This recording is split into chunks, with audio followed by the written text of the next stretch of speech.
Welcome to the Cash Flow Project Podcast. Are you looking to better your financial situation by increasing your cash flow? Too busy to hunt for real estate deals or don't know where to start? Then you're in the right spot. Join us as we dive in and talk about investing for cash flow using multifamily real estate. Welcome to Cash Flow Project. I'm your host, Vince Gethings with Tri-City Equity Group. And today on the show, we have Nick Earls and Eric DiNicola. They're the co-founders and principals of Winterspring Capital. They have a strong focus on multifamily. They purchase and syndicate large multifamily properties and develop luxury multifamily condos in the Boston market. And they also develop affordable housing and have experience with land entitlement. Welcome to the show. Hey, thanks Vince. All right. So I don't often do shows with two guests, so this is going to be fun. So I guess let's first go into introducing kind of each of you, kind of what your role is on the team, and we'll go from there. So Nick, you want to start us off? Sure. Yeah, Eric and I have actually been friends for almost 20 years now. We met each other in high school, played football, powerlifting, competitive video games. Always been kind of good teamwork between the two of us. Knew that we didn't want to work for another company, another person for the rest of our lives, but didn't really know how we were going to do that when we were still kids. So we went separate ways. I got my real estate license out of college, and I was selling smaller apartment buildings in Massachusetts and Connecticut. And I said to Eric, "Hey, this is this real estate thing. This is how we could, break free from the system." So we had this plan to save up money for a couple of years and buy a rental property. And as I was an agent, and that was the main way I was making a living for a couple of years there. I noticed an opportunity in condominium development in the Boston market. Boston is either the number one or the number two life science city, depending on, who's making the list, but it's either number one or number two up there with San Francisco, life sciences city in the country. So you've got biotech, you've got medical research, you've got the university system, Harvard, MIT, Boston University, Boston College, the list goes on. You've got Moderna, who's the vaccine producer headquartered in Cambridge. So there's a lot of high income workers flooding into the city. We already surpassed our 2030 population projection a few years ago. And this has led to prices going up both in the rental market, but also in the condo market, because a lot of these people, they want to live in the city, but they don't want to rent. They want to be homeowners.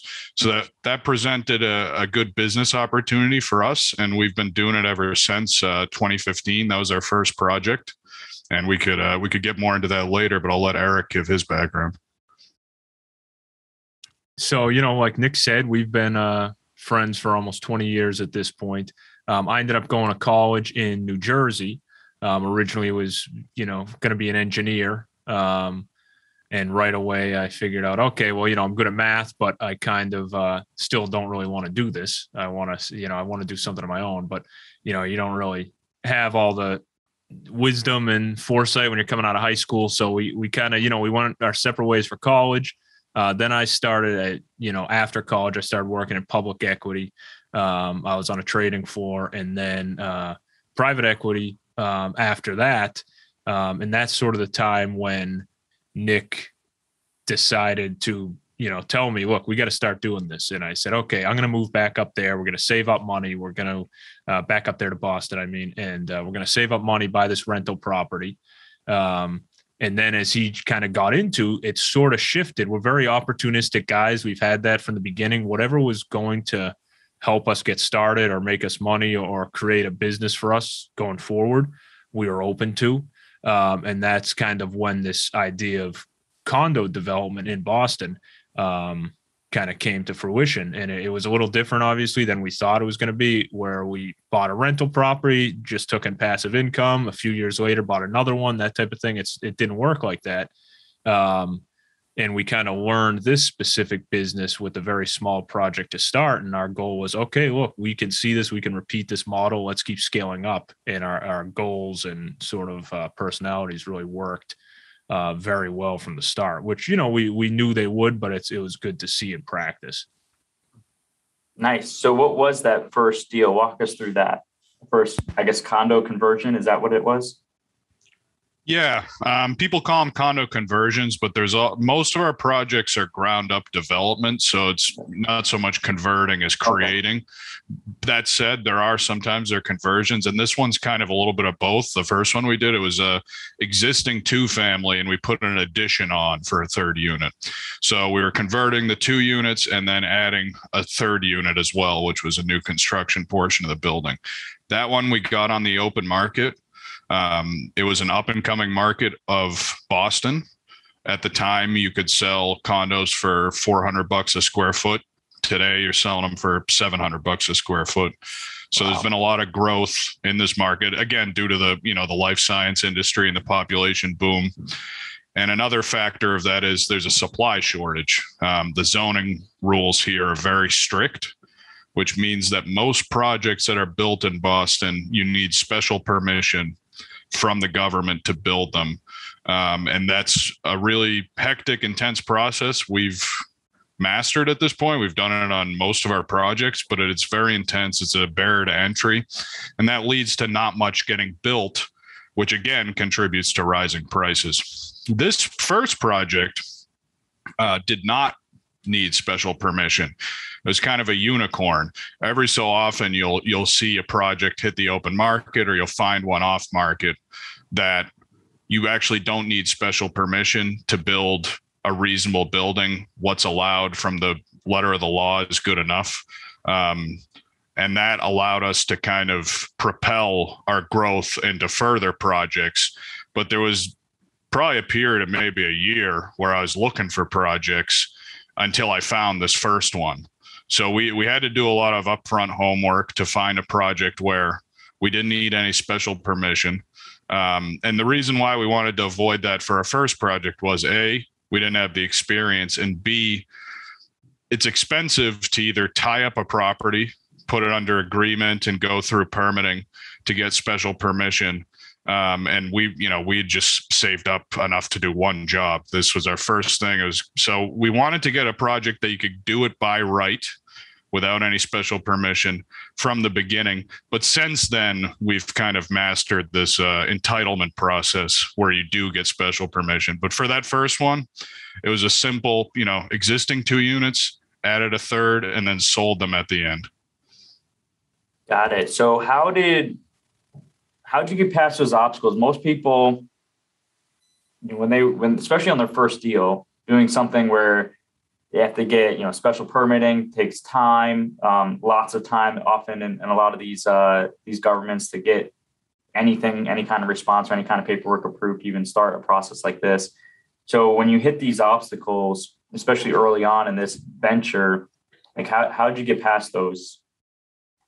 Well, that first one, it was a by right project, which was kind of nice. So we looked at, this is something Nick studied the zoning code, and then he taught me the zoning code, and we became masters of this and realized, okay, so there's all these requirements. This parcel of land that's currently, has a 2-family structure on it exists in, zone X over here. And zone X had, which was in this case, a 3-family zone, a 3F, and then some number based on the size. It will say, okay, you're allowed to build the maximum number of dwelling units here on this parcel is 3. The maximum height you can go to is, 35 feet. The maximum stories is 3. You need this much open space per unit. So, part of your lot that's not covered by a building is considered open space. You need 1 parking space per unit off street. Because a lot of Boston, like most cities, is, heavy street parking. So when you have a driveway or garage or something, it's very valuable. But when you're building fresh, you need these things as part of the requirements.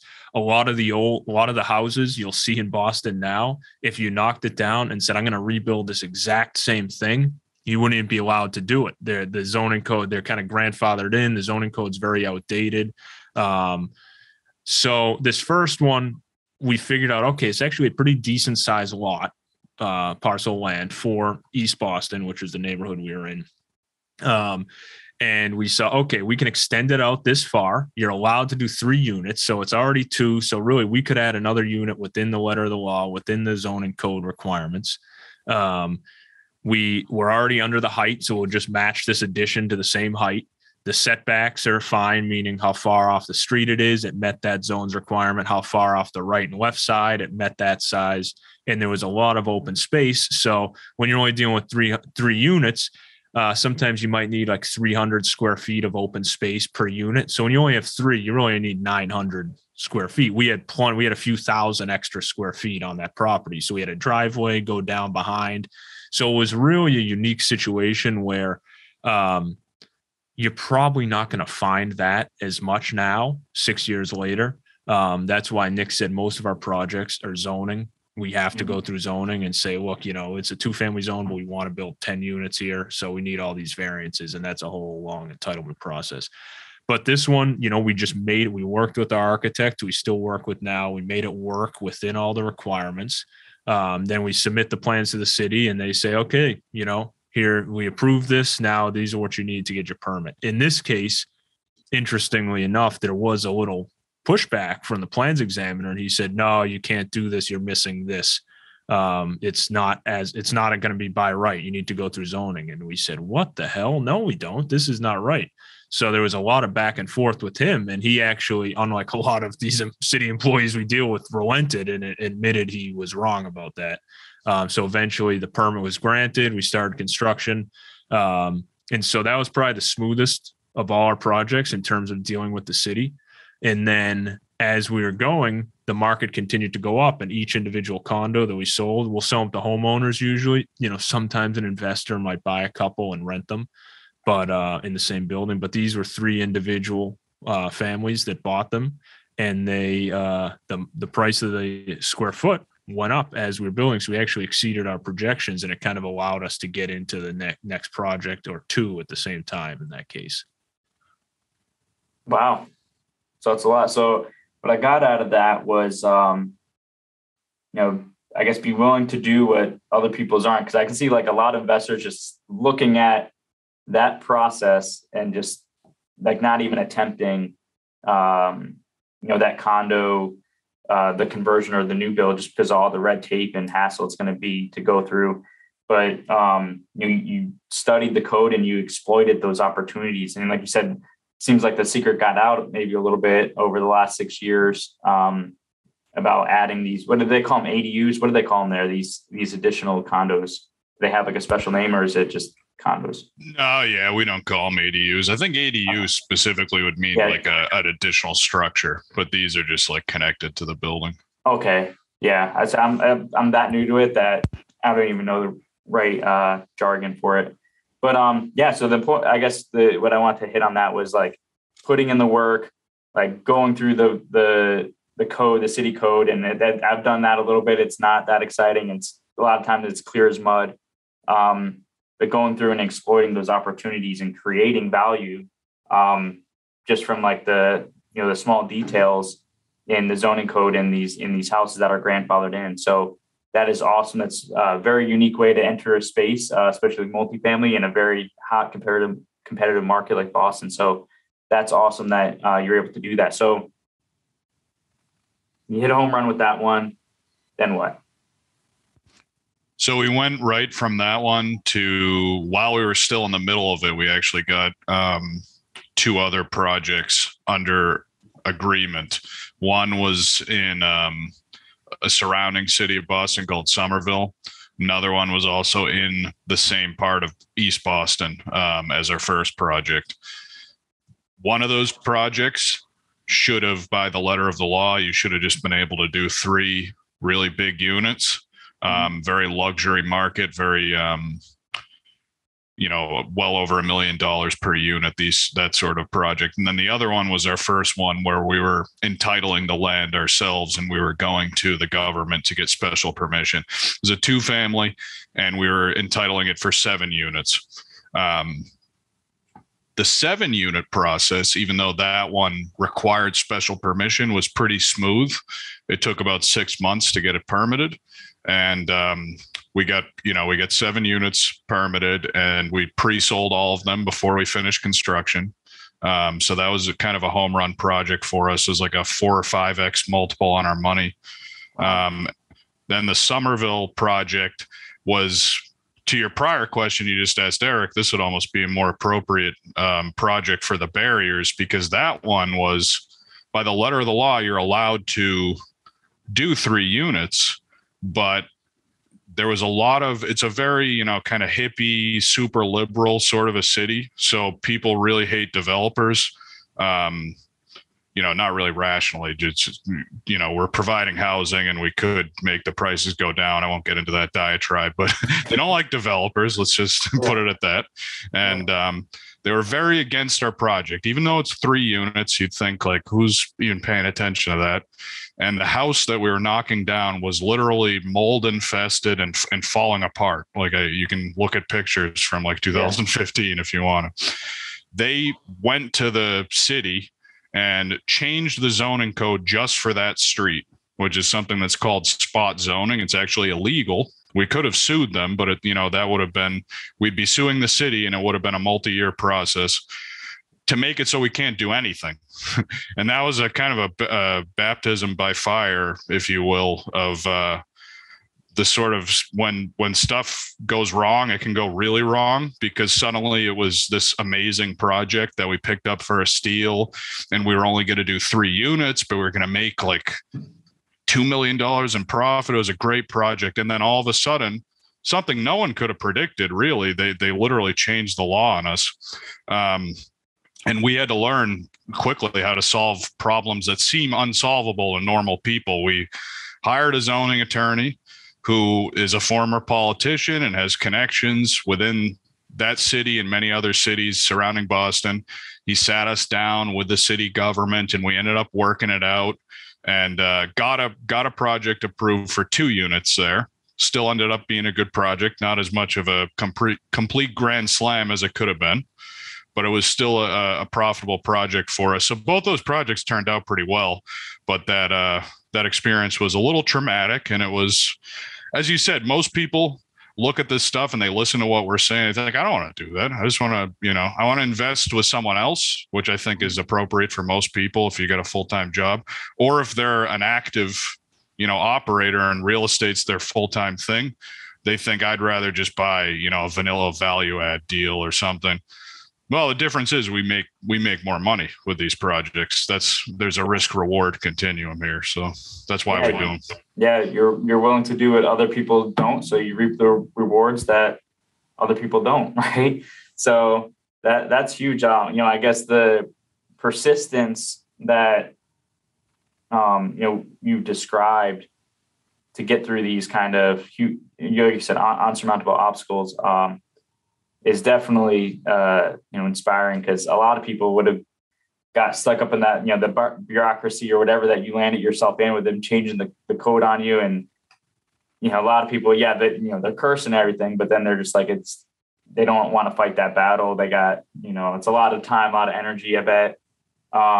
So like I said, a lot of people probably would have walked, but so what is you just end up like sitting down and be like, okay, how much do I need to pay the mob here to get this thing approved, right? Like that's what I always envision of like sitting down at those meetings. Like, sure, that they're government workers are like, man, you're all just the mob too.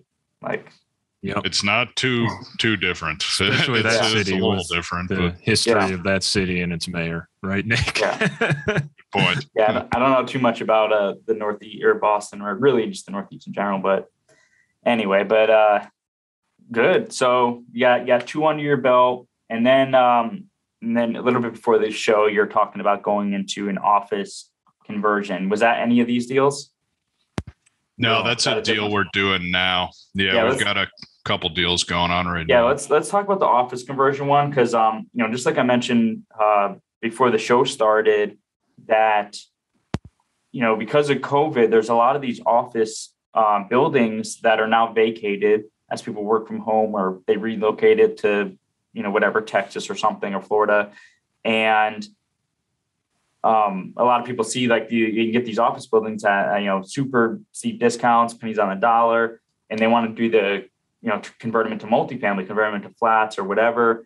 I've looked at a few myself, but they never pencil out, because even though I can get the building cheap, the cost of materials and labor and rezoning and all that stuff and permitting just destroys any kind of profits that this building would have made. I can see the caveat. If it's in like a prime, like A-class location, it would probably pencil out, but none of the ones I looked at when I was looking at these opportunities ever penciled out. No matter how much I wanted to, I couldn't get it to work. So you've done one of these, right? An office conversion, or are doing one? We're doing one. Okay, so let's talk about that. I'm interested in seeing how you got that to work. So this one, I mean, we were sort of running into the same thing, Vince, where we're looking at these and saying, how are people doing them? We know what it costs to build. I mean, rehab is cheaper sometimes, but sometimes it's not. It kind of depends on then ground up. I'm saying it kind of depends on the nuances of the building and what you have to do. And so it's really case by case. You can have a general number where you say, okay, I know it's going to cost this much per square foot. And then you can look at it and say, okay, this could be profitable. Then you really dive in. So what we found, and we won't get into the super nitty gritty of this, but the way that we made this deal work was through historic tax credits. And you can just, again, I won't go super in depth with this, but it's like the idea, you have your whole capital stack for a project, your debt, your equity, and then, the total cost of the project is usually just, the sum of those two. But in this case, you need more to do these projects to make them pencil out. And you bring in kind of tax credits, almost like an additional source of capital as part of that entire stack. So in this case, we made it work. We penciled it out. The numbers worked with those three components factored in. And those are something you kind of apply for as you go through the project. So we have consultants we're working with who specialize in that tax credit world. And they're helping us. They've looked at our numbers. We're going to get tax credits they project. So this project is in sort of a satellite city of Boston, and it's an old manufacturing hub. So there's several of those in and around the Boston area. And rents are lower there, much lower than Boston, but, entry prices are lower too. And another difference is, unlike Boston, all these kind of things we're telling you where there's so much red tape, they actually want you to come do this in their city. They're very friendly towards developers. They think this is great. We have an old building, over 100 years old. It's been very underutilized. You want to come in here and fix it up for us and kind of restore it to its original, feel and look. And you want to bring new residents in who are going to rent here. And once you upgrade the building, you're going to be assessed much higher. You're going to pay us all these taxes. They're welcoming it. So it's really a whole different mindset for us, where we're actually kind of being accepted by cities, and they realize this is a good thing you're doing. We're not going to stop you. We're not going to put up all this red tape. So we, right away from the start, we are contacting, city officials, the historic board, zoning attorneys. Everyone in the city was really almost friendly. Parking officials, you need a certain amount of parking. They even work with you on that because it's a old historic building. There's no parking on site. It's connected to other buildings. There's nothing you can do. So there's ways that they work with you on that. Local public garages nearby. So it's much smoother, much faster process. You need a special permit, obviously, because you're in a commercial zone. It's all office space. Now you want people to live in there. So there's also retail on the first floor. So our plan with this is actually, we're going to keep the retail tenants, that are there now. Even during construction, we're keeping them. After the fact, they'll stay, depending on the lease. And we're going to renovate, just the top floors. That's what we're working on right now. Turning it into, it's about a 50,000 square foot building if you include the retail. So about 40,000 on the upper floors, we're turning into combined residential and then a small office space. So it'll be 31 units and then about 3,000 square feet of office space on top of all that retail. And so kind of the idea is there, a mix of units that work within that market. A lot of people are moving in there to rent now. It's not far from Boston. You have a train right nearby. It's been very revitalized, this city. Crime has gone way down. We were talking about yesterday. It's like, you tell people our parents' age, hey, we're working on this project here. They're like, whoa, what are you in that city for? But now it's very different. So back to my point that, rents are much lower than Boston, for example, but they're going up. And if you pencil it out where you have these tax credits and you get everything to work out, you get to the point where the building you create is going to be more valuable than what you owe on the construction and the acquisition loan and everything, to the point where we can refi, pay out all our investors. They get a specific return, a preferred return that we agree on.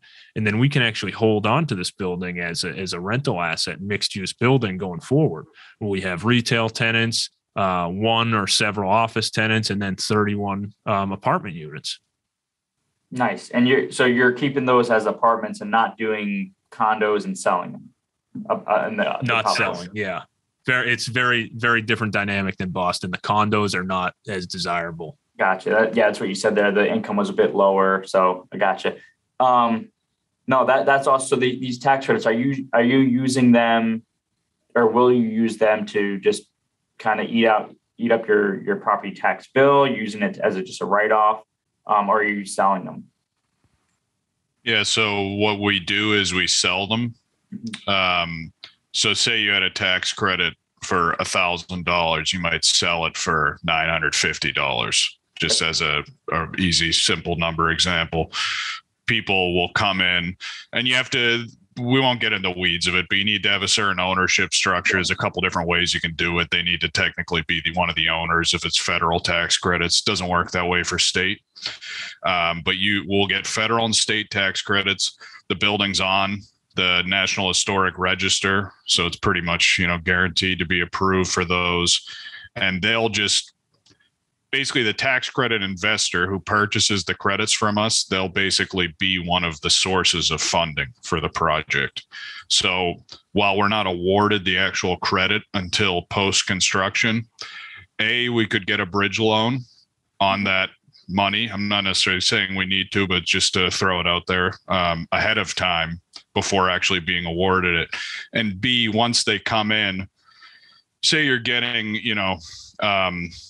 over $1 million in tax credits. Well, right away you're subtracting $1 million from the debt that you owe to the lender or whoever.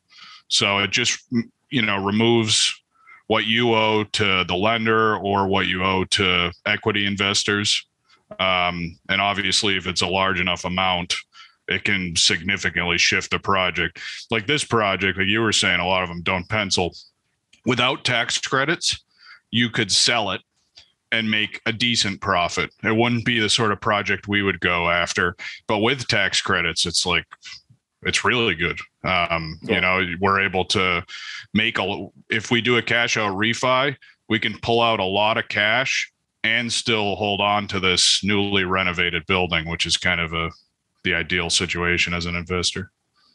No, that's awesome. I was mentioning that we have 2 deals right now that are LIHTC, and we got tax credits with those. One of the ones we just purchased earlier this year, was really our first exposure to what do we do with these things, or how can we manipulate them? Kind of learning about that, and then one of the things we learned was that there's actually certain lenders out there that'll buy the tax credits and use them to buy down your points.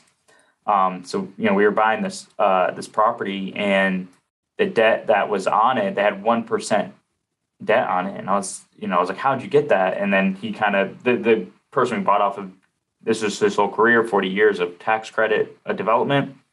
And he kind of showed us the ropes of it. But yeah, he had 1%, senior debt on this development.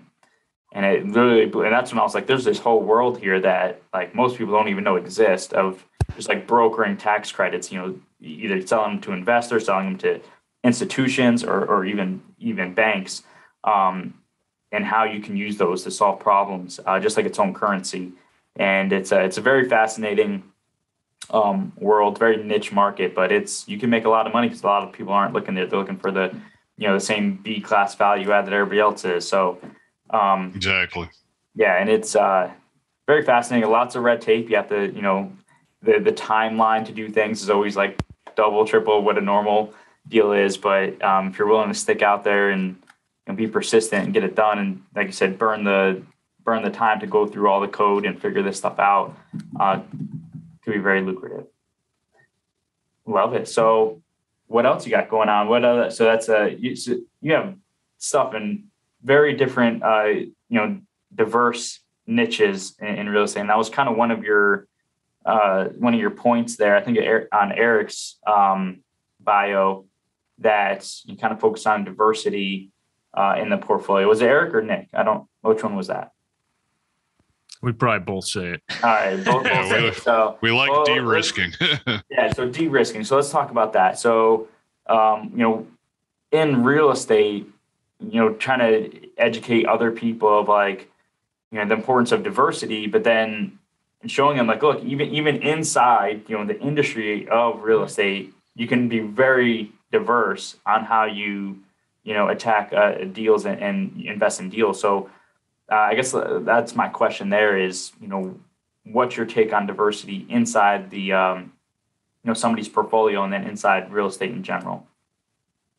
Yeah, it's a good point you make that, people talk about investing diversity. They think, okay, let me have some stocks, some bonds, some real estate. But yeah, within the real estate realm, we do like to be as diverse as possible. It wasn't necessarily, the initial goal, though we said, look, end game here, we're going to own properties, we're going to have all types, and that's great. But it kind of was a natural progression as we started. We got into that condo development, which we still do. It's a very large part of our business. But, we're very opportunistic. That's kind of the theme of our company. It's like, okay, look, we have these skills. We have a skill set of development, which in the real estate world, that's probably, one of the hardest things. If you can develop a property and figure out stabilize and rent it or sell the units at the end, you could probably do a lot of other stuff within real estate because that kind of is takes a lot of different skill sets. You have to bring a lot of people together to make something like that happen. So, we have some rental properties on the side that we own as just some passive income. We also have an affordable housing project that we're working on right now at the city of Boston, which I can go into a little bit. It's sort of unique. People hear the word affordable and they think, okay, does that just mean cheaper? Does that just mean, more people can buy it? And it does, but at least within Boston, and I'm sure other cities, municipalities have a designation for, they have a certain, certain income limits where they say, okay, if you make 80% of the AMI, you could afford a house of this price or rent this much. If you make 100%, this much, 60%. And so we're working with the city right now to do a 7-unit project. So the city basically designed it. They said, okay, there's 7 units here across 4 parcels. So it's 3 2-family houses and then 1 single family. And the city owns the parcels. So they put out a proposal to a bunch of developers and they say, look, this is what we want here. We've had our guy at the city design it already. You don't need to submit design proposals, but you need to submit like cost proposals, timeline, what your fee would be. And then these are the restrictions. Once they're done, these units will sell for this much. And, in our case, it's like about $250,000 a unit. And then one of them will be a rental. And then that's capped at a rental amount. You can't rent higher than that. So to build the units they want in this example, to meet that affordable maximum, they might cost us $500,000-$600,000 to build. So obviously that makes no sense. You're going to lose, twice what you could sell it for. So makes no sense. But how it works when you work with the city, and we won this job from them, this proposal we put in worked for them, that they said, okay, we're going to select you guys as the developer. They subsidize the difference. This group, the Neighborhood Housing Initiative, the Department of Neighborhood Development within our city, they subsidize the difference. So they say, okay, look, you can always sell it for $250,000. You're telling us it's going to cost you $550,000. We'll fund the difference. So then you think, okay, that's great. You can build it, but you're just going to break even, from a business perspective, because there's 2 components to this, obviously, providing housing for people who can't afford normal market rate housing in this expensive city. And then obviously our business too. It needs to be a proper business venture to bother doing this. So on top of you break even based on their subsidy. So you can do the project. You don't lose any money, but you don't make any money.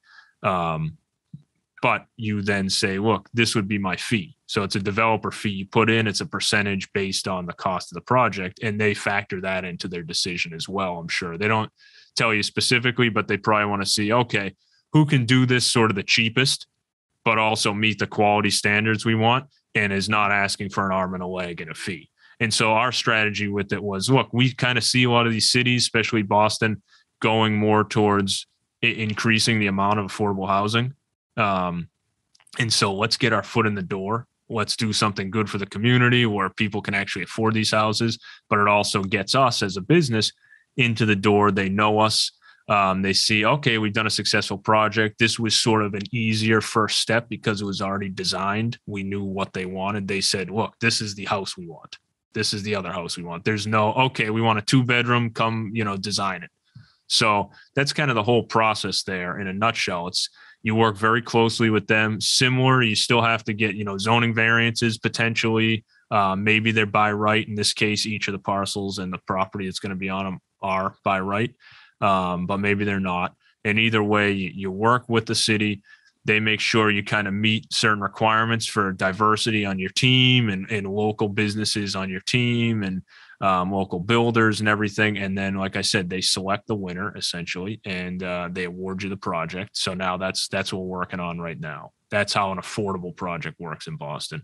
And then real quick, the third type is this 32-unit luxury development, pure condos, 5-story. It's our biggest building, to date. In terms of condo development. And those will be very high priced units, market rate.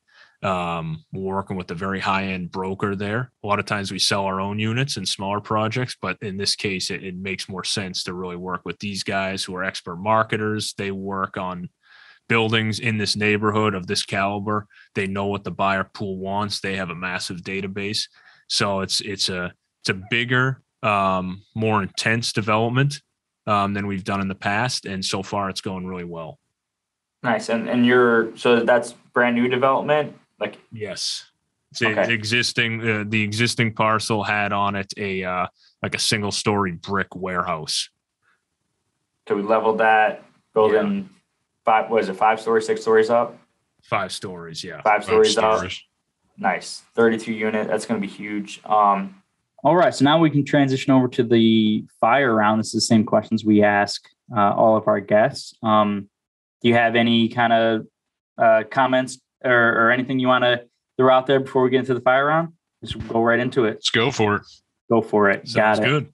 All right, what is the best book that you recommend other than Rich Dad Poor Dad? Best book I recommend. I'm a big fan of Principles by Ray Dalio. Man, that's a big book. Well, it's a kind of an all-encompassing book. Yeah. It's principles on life and business, and it's can teach you a lot of different stuff. Some of my favorite parts of it is what he calls the amygdala hijacking, where the emotional part of your brain, the amygdala, hijacks your prefrontal cortex, which is like the part that's, we're actively talking to each other right now, kind of controls your consciousness. And just being aware of that is it's really helped me in life, both in business, because, emotions can take control. You can make bad decisions, but also in your personal life as well. Having that awareness is huge, and so many other things. But that's one of my favorite parts of the book. Love it. Yeah, I like the meritocracy concept of kind of like that flat organizational structure. And I can see, sometimes, it can get a little bit, annoying, but in like a hierarchy, but in the point of, making decisions and having people bring value and bring ideas to the table and not feel a certain way about that because of their position in the company. I thought that was very awesome that they have that meritocracy system where the lowest person on the totem pole can bring an idea or a solution to the table, and they'll get just as much kind of space to voice their solution as the person that's been in the company for so many years and everything like that, because it's based off of their merit, not essentially like, just some, outdated, antiquated hierarchy of like a corporate organization. So I really like that. We do that in our company. So that's what we took away from it. Yeah, he's ruthlessly logical. That's how you describe him, Yeah. Which is, he runs his company that way. That's why he's so successful. A lot to learn from a guy like that. Got it. What do you got, Eric? I'd say 2 good business books, really, for just a mentality in business. Think and Grow Rich by Napoleon Hill. And then Persuasion by Robert Cialdini. Give you a good mentality both of these books about how to act in certain situations in business, how to kind of grow your business, how to reach goals, how to succeed, how to deal with other people. A lot of subconscious things you don't know are going on that you might be able to kind of act on and put in your favor. So both of those books have really helped me. I've read, Think and Grow Rich at this point, like many times, you know what I mean? It's kind of always go back to it. But I think those are, you can really apply those to both of them to any part of life, but I think they really help entrepreneurs get the right mentality about how to run a business, how to deal with other people. So yeah, those would be my two suggestions. Great books. One of my prized possessions is a 1940 signed copy of Think and Grow Rich. Wow, so that's cool. Yeah, when I hit one of my one of my first milestones, it was like $1 million net worth right at before 30. So I hit that, and that was like my prize to myself, because that was the book that I kept going back to. That like at that time, it was kind of like Think and Grow Rich, 10X Rule by Grant Cardone, 7 Habits of Highly Effective People, and How to Win Friends and Influence People, or kind of like my foundational books that kind of got me to be the person I am. And that was like, okay, if I hit this goal, like this is going to be my prize to myself. And found it on eBay. Pretty sure it's real. I don't know, but it's as long as you think it's real and it works for you. Think it's real, yeah. You didn't invest in it to sell it, Yeah, I wasn't eBay. It was one of those collector sites. But cool. I'm pretty sure it's real. I don't know, but good books. Love it. What is your superpowers? I'm really good at learning new things, I would say. And that's kind of been, since we started the business, we've always been kind of learning new ways to do things. And now we're doing so many different things. We're doing the affordable housing, we're doing the office conversion, and just kind of having that mindset of, okay, we can learn this. Someone else doing it, we can learn it. That's really informed the way we run our company. And for me, I would say similar to Nick, we kind of share that. I guess I would say compartmentalization. That's something I really, no matter what's going on, you got to you got to focus 100% on what you're talking about in the moment. You're dealing with the deal. It doesn't matter all the outside noise. We're in New England, so I'm a big Patriots fan, and it's 20 years of hearing Bill Belichick say, just do your job. Outside noise doesn't matter. You only have so much mental energy. So, Yep. Could be in turmoil and something else, but just focus on the one thing. And so that's kind of what I would say is a superpower, I guess. And it's good. Yeah, that's a good point, because it definitely takes practice to be able to, especially in the world of real estate, where it's, especially with guys like you have so many projects going on, and you're sitting with maybe an investor or a banker or something trying to get a deal done, or a seller, and in the back of your head, you're thinking about this other deal that's completely going haywire, and like your phone's blowing up right now, but it's like having that kind of that discipline to just, absolutely, my energy needs to be here at this moment. 30 minutes, they deserve all my attention. This problem deserves all my attention, and then that stuff will get handled in its time. So that definitely takes practice. It definitely takes awareness to understand, like you said, the emotional control of being able to just be aware of yourself of, okay, this is what's happening, kind of rise above it, control it. It's very, I think it can be learned. And it's very important skill to have, especially in this crazy world we live in. Good stuff. What is the biggest lessons you've learned over your career? My biggest one would be, you have to talk to people who are a few steps ahead of you, or maybe even if they're not on the same path as you, they're like a related field. Like maybe say in real estate, a big one that I've learned is mortgage brokers, capital brokers, brokers to sell you deals. All those things where if you were being kind of cynical, you could say they're middlemen, but they actually provide a lot of value and they know a lot of things. Talk to people. You're not going to be able to Google and get an answer, but you could talk to a guy who's been doing this for 20 years and he has connections to people who are making, $100 million in their company or whatever. There's always answers are out there, but you got to talk to people to get them. And when we first started, we weren't that good at that. We're kind of reluctant to do that. We're kind of introverted guys, but now it's like, that's our first instinct. Well, all right, we want to get into senior housing or something. Is there a consultant out there? Is there someone we could talk to kind of learn how we could break into that field or whatever it is? Right now it's the historic tax credit deals. We've learned so much about that just because we pick up the phones and we figure out who the people are to talk to learn what we need to know. Good. And just to not copy what he said, because I think that is a massive lesson, and we both sort of were side by side on that the whole time. I'd say patience has been a big lesson learned in my career. I'm sure Nick probably agrees with that too. It's such a slow game, real estate. But if you have that patience, even on, you think typical like a 30-year mortgage, or you think, it's a long-term investment of making a few grand a year on a small multifamily. It's no matter what, it's kind of long-term. Even on a much smaller scale of like a project that we're doing, we're going to sell as condos. If it takes 2 or 3 years, you put a lot of money in up front and there's nothing for 2 or 3 years. And you think, well, it's only 2 or 3 years. You just gave an example of like a 30-year, investment. But even that requires you to really become patient, because you might sit there and it's like, oh my God, the next zoning hearing is 3 months away. Then you go to the zoning hearing and you have to defer to the next one, another 3 months. And it's like, wow, so 6 months and there hasn't been any real progress. But once you figure out that's just how it goes, that's real estate. You're not going to make $1 million overnight, but over the long term, you'll make a lot more money than many other, industries, probably pretty much every other industry. Once you get that in your head and realize, I think that's very important, and that's something we've learned for sure.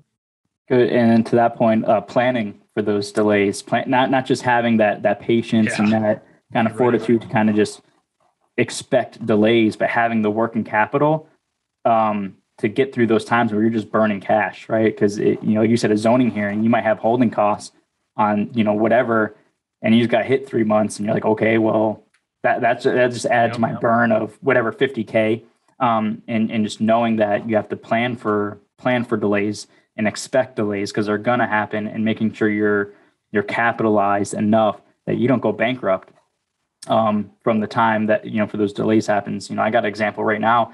I'm doing a 102 unit, and we're doing windows. It's like 250 windows or something like that, and we've been waiting for 4 months on windows because the supplier, they can't get them.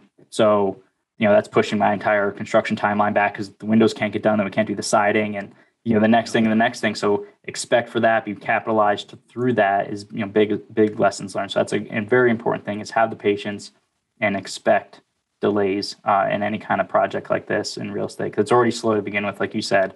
Right. And then any delays are just they're long, right? No, great stuff. And then and to Nick's comment there about getting out and talking to people, I think the important thing that is not just building the relationships and the rapport with people, because that is very important, but there's so many nuances in this that Google won't tell you, right? Google, you go on a Google form or a book, it tells you like the textbook answer of how something might get done, like a affordable housing or senior living facility. But you go talk to somebody that does it, and there are so many nuances of how it actually gets done, right? Or tips and tricks on how to like kind of hack the process to get it done faster or cheaper or something like that the textbooks aren't going to tell you. And that's like a huge value, just getting out and talking with somebody that has been in the game, has been doing that for a number of years, because that nuanced little tricks and ways of how it actually gets done in the real world is something you're not going to get from a book or Google or something like that. And it's very regional too, right? Very regional. Like guy wrote a book in California is not really going to help you in New England laws, right? On this stuff. So getting somebody in your market that does in your market is very important. So that was 2 pieces of great advice. Thank you. All right. For the busy working professional who's working toward financial freedom, what advice or tips do you have for them? I would say, you got to look at your personal situation. If you qualify as an accredited investor or maybe you don't qualify as an accredited investor, but you have a pre-existing relationship with someone who has a syndication company. If you're really busy, it might not be the best idea to buy a duplex. And obviously I'm biased because we take investors on, and there's a lot of companies that do that now. You could invest in all different types of real estate. We do development. You can invest in people who are just buying existing assets and doing value add. You could invest in someone who's doing retail or office or industrial. There's a lot of different ways to invest, but you don't have to do it by yourself. So I tend to think, when I hear the word busy professional, I just think invest passively, especially if you're making good money with your salary. You can just put money in passively every year. And a couple of years from now, you might be able to consider retirement, and you didn't have to pick up a hammer or go look at open houses or any of that stuff. So, especially if you like your job too. So if you're making a good earning and you actually like your job, then yeah, it's a great avenue. Just do passively. You get, a lot of these times 70%, 80% of the benefit with none of the work. So what do you got, Eric? I would say along the same lines. I mean, if you're, Nick kind of gave the example, if you're an accredited investor, you could do that. Say you're not, and you're just someone who's trying to get into real estate, and you say, look, I mean, I only have, I could save $5 or $10 grand a year. How do I even get it into anything with the numbers you guys are talking about? If you're at that stage, I think the ultimate goal is get to a point where you could invest in a syndication. But maybe if you have a smaller amount of capital and a lot less time, find guys who are doing smaller rehabs and flips. They're always looking for money. They'll gladly take an investor who wants to put in 5,000, 10,000 as they grow. You might make a nice return on that. Now all of a sudden, your 5 or 10 is worth 20. You've saved another 5 or 10 from that year of working. And, 2 years in, you already have 30, 40 grand you can put in a bigger project with the goal of saying, all right, I want to get to the point where I'm still working my job and I can put 100 grand into a big syndication and start earning regular passive income while continuing to work. Because one thing that I'm sure Vince, and everyone who's involved with real estate investing listening, they understand. Sometimes, if you have a great year and you own your own company and you're self-employed, you go to the bank, you try to get a loan. They almost would rather someone who makes 40 grand on a W-2 than saying, well, look, you've had a great year, but you own your own company. We look at that very differently, much more risky, at least to fit their box. So it almost behooves you to keep that W-2 income if you can, and try to do this on the side. Yep. And I literally just went through that because I just quit my W-2 after 15 years of being in the military to run my own company. And all my lenders had a heart attack. They're like, what are you going to do? What's going to happen? So, call my CPA and be like, how can we solve this? And, there's strategies and stuff like that to do. The S Corp become an employee under that. But that takes time to build all that stuff up. And, 2 or 3 years before I'm going to see the kind of the fruits of the stuff I'm doing now. But that's big. Yep. So good stuff. Good advice. Love it. Good fire round. Do you have any last kind of comments, concerns before we wrap this up?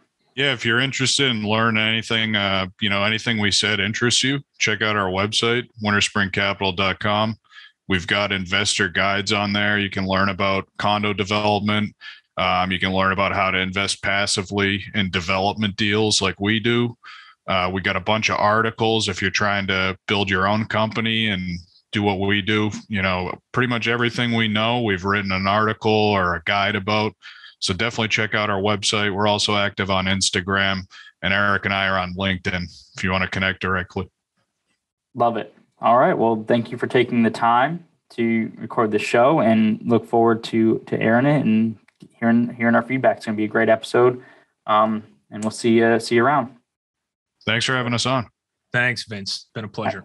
That was a great episode with Eric and Nick. It's so refreshing to see, a team out there that they click together so well. And I love what they're doing. That, they're thinking so far out of the box. They're not doing, I guess, the traditional kind of value add multifamily that most of us do. Tri-City does a lot of that, but they're finding their own path. They're making their own path with all these new different projects. They're doing like ground up construction with the city, or affordable housing, or these condo conversions out of these old historic buildings. Like, that stuff is super fascinating, and they're going to crush it. And it just shows you that there's so many ways to invest in multifamily. There's so many ways to create value to yourself, your family, your community. They're repurposing old historic buildings, so they're going to add value to the community, which I'm sure is going to provide great returns for their investors. So I love it. People just finding their way, their groove in this industry. It's why I love real estate so much, is there's so many different niches and strategies. And there's no right or wrong way. It's just whatever way works for you and gets to your goals and your investors' goals as efficiently as possible. And they've certainly found their niche. And it's great to see that. So I love this episode. Great talking with them. For us, for Tri-City, if you're interested in learning about passive investing with Tri-City, check us out at tricityequitygroup.com. We got some free guides on there as well. Join our group, Honolulu Multifamily and More. That's kind of our RIA out there in Honolulu. We do some in-person meetups. We do some Zoom meeting type meetups, virtual meetups. We're going to be having a huge conference this year out in Hawaii. So if you can get out to Hawaii, Oahu, the resort town of Ko'olina, we're going to be doing a 450 person real estate business investing conference out in Ko'olina, Four Seasons, Hawaii. It's going to be amazing. You should Google this place. It's A-class, world class, all the way. It's going to be a 2-day event, July 22nd, 24th in 2022. So coming up here in a few months.